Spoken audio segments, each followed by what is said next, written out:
Mijwerkers van het Frieske Geer binnen onder oren in het natuurgebied het Kettelijker Skar aan het werk. Om te zien of er paarden binnen, dat toe kunnen lezen of voorheen hing je. Deze oude boekenbeem had de storm van dit weekend net doorleven. Op zich is het wel jammer dat er omwaait is, maar we hebben van tevoren al geconstateerd dat er eens een keer onder beurt weer. Want er zitten al paddenstoelen op. Hoe oud is het?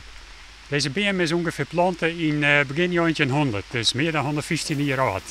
Het Geer neemt joer de stormskeer op in al zijn gebieden. En al met al lijkt het dat te vallen. Binnen soort afwaaide takken. En beem die al net al te best in conditie wien, die is het leert zien. Dat kan ik zien bij deze boekjaren. Maar in generaal valt het tegen mij.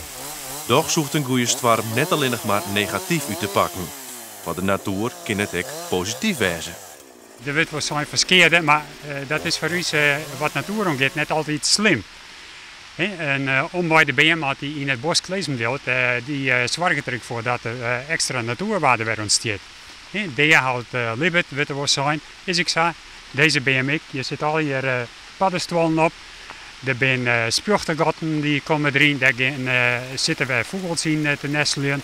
Maakt het gewoon onderdeel uit van de hele kringloop van de natuur.